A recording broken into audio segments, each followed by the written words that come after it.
خواتین و حضرات، نوجوان طالب علم، دانشور، سیاسی کارکنان یہ سوال کرتے ہیں، یہ پوچھتے ہیں کہ آزادی کیسے ملے گی؟ اتنا عرصہ ہو گیا ہے، 75 سال ہو گئے ہیں، ہم نے بندوق بھی اٹھائی، ہم نے نعرے بھی لگائے، ہم نے جلسے جلوس بھی کیے، تو آزادی ابھی تک نہیں ملی، اور کیوں نہیں ملی، اور کون سا وہ طریقہ ہے کہ جس پہ چل کر ہم آزادی کی منزل سے سرفراز ہو سکتے ہیں؟ تو آج کے دور میں اور ان دنوں میں، ان گزشتہ 2 مہینوں میں جو تصویر سامنے آئی ہے، اس نے اس سوال کو کافی حد تک واضح کیا ہے، اس کا جواب واضح کیا ہے کہ آزادی لینے کے لیے قوم کی ایک بڑی تعداد کو، اکثریت کو منظم ہو کر آزادی کی آواز بلند کرنی پڑے گی، تو تب جا کر اس خطے پر سے ہندوستان اور پاکستان کا جو قبضہ ہے وہ نہ صرف یہ کہ وہ ہل جائے گا بلکہ وہ ختم ہوگا۔ یہ بڑی سمجھنے کی بات ہے کہ لوگ کہتے ہیں یہ تحریک جو ہے، یہ جو ابھی عوامی حقوق کے لیے چل رہی ہے، یہ ان 2 مہینوں میں اس تحریک نے زور پکڑا ہے اور یہ سامنے آئی ہے۔ اگر آپ اس کو، جو یہاں نوجوان پڑھے لکھے ہیں وہ جانتے ہیں، اگر آپ اس کو سائنسی نقطہ نظر سے دیکھیں، چونکہ آج کے دور میں کسی بھی مسئلے کو سمجھنے کا جو سب سے بہتر طریقہ ہے وہ سائنسی طریقہ ہے کہ چیزیں کیسے بنتی ہیں، کیسے ہوتی ہیں، کیسے تبدیل ہوتی ہیں، کیسے نئی نئی شکلیں اختیار کرتی ہیں۔ سائنس بنیادی طور پہ اسی طرح کی جو تھیوریز ہیں ان کو نتائج تک لے جانے میں یہی طریقہ استعمال کرتی ہے، اس کو سائنسی سیڑھی کہتے ہیں۔ تو اگر آپ چولہے پر پانی چڑھائیں تو سب کو پتا ہے کہ 100 ڈگری سینٹی گریڈ پر پانی ابلتا ہے، 99 ڈگری سینٹی گریڈ تک، یعنی جس کو ہم 99 کہتے ہیں اپنی زبان میں، 99 ڈگری تک پانی ابلتا نہیں ہے، وہ نارمل حالت میں پانی ہی رہتا ہے۔ لیکن اس کے بعد 1 ڈگری کا جب مزید اضافہ ہوتا ہے تو وہ پانی سے بخارات بننا شروع ہو جاتا ہے، وہ ابل کر اپنی شکل تبدیل کر لیتا ہے اور وہ ہوا میں اڑ جاتا ہے۔ تو پانی کو اس شکل تک لانے کے لیے جو پہلی 99 ڈگریز ہیں وہ لوگوں کو نظر نہیں آتی ہیں، حالانکہ وہ مسلسل پانی کی اس حالت میں تبدیلی لا رہی ہوتی ہیں، ہر گزرنے والی ڈگری پانی کی حالت میں تبدیلی لا رہی ہوتی ہے،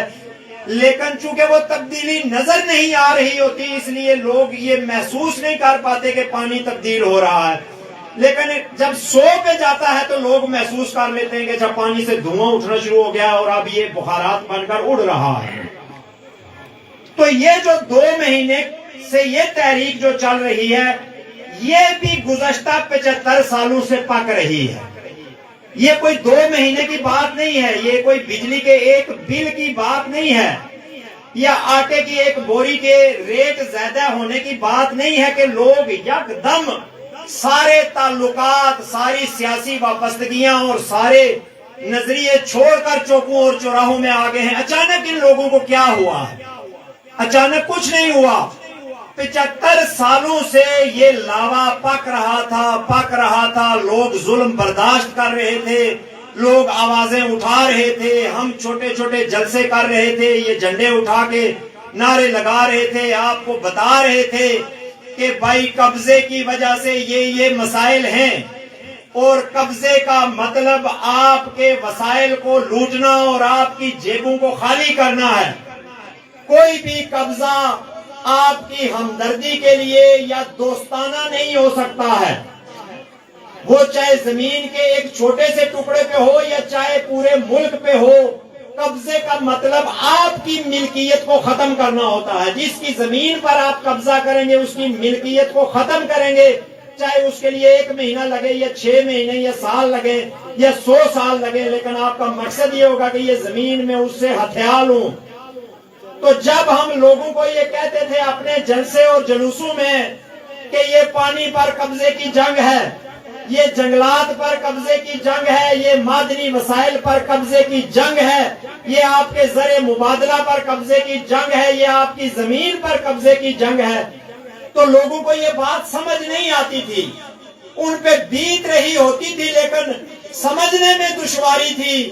اس لیے کہ بہت سارے اور بھی لاؤڈ سپیکر جو ہیں وہ ان کے کانوں میں یہ بتا رہے تھے کہ یہ لڑکے جھوٹ بول رہے ہیں، یہ غلط بیانی کرتے ہیں، یہ پاکستان کے دشمن ہیں، یہ جناب علی پتہ نہیں اسلام کے دشمن ہیں، ان کا کوئی اور ایجنڈا ہے، یہ کسی بیرونی طاقت کی آواز جو ہے وہ بن رہے ہیں۔ اور وہ لوگ یہ باتیں کر رہے تھے جو خود بیرونی طاقتوں کے اور قابضین کے ایجنٹ تھے،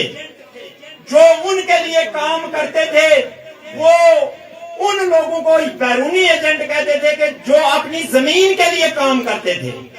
یا اپنی زمین کے وسائل کی حفاظت کے لیے اپنے حق ملکیت اور حق حاکمیت کے لیے بولتے تھے۔ بیرونی قابضوں کے ایجنٹ ان بچوں کو، ان نوجوانوں کو کہتے تھے کہ یہ بیرونی ایجنٹ ہیں، اور لوگ ان کی باتوں پہ یقین کرتے تھے۔ لیکن جیسے میں نے بتایا کہ اب یہ پانی جو تھا یہ ابلتے ابلتے 99 ڈگری تک پہنچ گیا تھا، اور 2 مہینے پہلے یہ 100 ڈگری پہ چلا گیا، اور پھر لوگوں کی قوت برداشت ختم ہو گئی۔ لوگوں نے کہا یہ بل ہم نہیں دے سکتے ہیں، لوگوں نے کہا کہ یہ آٹا اتنا مہنگا ہم نہیں خرید سکتے ہیں، ہماری برداشت سے باہر ہو گیا ہے یہ، اور وہ سڑکوں پر نکل آئے اور سارے پریشان ہو گئے۔ اور وہی بدماش، وہ پولیس والے، وہ فوجی، وہ ایجنسیوں والے، وہ پاکستانی سیاسی جماعتوں کے قائدین نامی بدماش جو اپنے آپ کو طاقت کا سرچشمہ سمجھتے تھے، جو اپنے آپ کو بہت بڑے گنڈے اور طاقتور اور تھانے کچہریوں کے اور آئین و قانون کے محافظ سمجھتے تھے، آج اگر میں آپ کو اس سٹیج سے کہتا ہوں کہ میں اگر یہاں سے کہوں کہ عوام کے پیروں میں آ کے گڑ گڑاؤ تو بھلا وہ آپ کے پیروں میں آ کر گڑ گڑانا شروع کر دیں گے۔ خدا را یہ تحریک جو ہے وہ اس کو نیچے رکھو۔ یہ وہ جگہ ہے، کوئی سوچ نہیں سکتا۔ لوگ کہتے ہیں فلانا لیڈر جو ہے وہ اس کو ہرایا نہیں جا سکتا ہے، یہ اس حلقے میں جو ہے وہ بہت بڑی بلا ہے، اور اس کے پاس پیسے ہیں اور اس کے پاس گنڈے ہیں، اور اس کے تھانے کچہری جو ہے اس کے نظام سے چلتا ہے، تو اس لیے اس کو نہیں ہرایا جا سکتا۔ لوگ سوچ نہیں سکتے تھے کہ یہ آئی جی پولیس اور یہ چیف سیکرٹری جو ہے یہ اپنے دفتروں سے باہر نکلنے کی پوزیشن میں نہیں ہوں گے، اور آزاد کشمیر کا وزیر اعظم جو ہے وہ باہر نکل کر کوئی اپنی بات جو ہے وہ لوگوں سے منوا نہیں سکے گا۔ اس کی دھمکیاں بیکار جائیں گی، اس کے پرچے، اس کی ایف آئی آریں بیکار جائیں گی، اور لوگ ان کی کسی بات پر کان نہیں دھریں گے۔ یہ پہلے کوئی سوچ نہیں سکتا تھا، لیکن آج یہ ہو گیا ہے۔ یہ نظر آ رہا ہے ان 10 ضلعوں کے طول و عرض میں کہ بچے، بوڑھے، عورتیں، بیٹیاں، مائیں، نوجوان، بزرگ، کل ہم نے دیکھا پرسوں 5 اکتوبر کو کہ ویل چیئر پر لوگ احتجاج میں شریک تھے۔ 100 سال کا ایک بوڑھا جھکی ہوئی کمر کے ساتھ کھوئی رٹا میں نعرے لگا رہا تھا، ایک آدمی تراڑکھل میں 80-85 سال کا، ایک دھیرکوٹ میں 85-90 سال کا بوڑھا جلوس کے آگے نعرے لگا رہا تھا، اور بچے اس کا جواب دے رہے تھے۔ یہ عام حالات میں ممکن نہیں ہوتا ہے، لیکن آج یہ ممکن ہو گیا ہے۔ آج یہاں پر کوئی حکومت پریکٹیکلی وجود نہیں رکھتی ہے، اور چیف جسٹس ہائی کورٹ کے فیصلے کے بعد اب یہاں پر کوئی پاکستانی سیاسی جماعت بھی وجود نہیں رکھتی ہے۔ اس نے ان سب کی رجسٹریشن منسوخ کر دی ہے، اور یہ جتنے بدماش تھے جو نوٹیفیکیشن جاری کرتے تھے، میں نے فلاں جگہ سے فلاں کو یہ بنا دیا ہے، فلاں جگہ سے فلاں کو یہ بنا دیا ہے، اس کو انہوں نے کہا، چیف جسٹس نے کہا کہ تم یہ نوٹیفیکیشن جاری نہیں کر سکتے، تم کسی کو جماعت سے نہیں نکال سکتے، اس لیے کہ تمہیں کسی نے منتخب بھی نہیں کیا،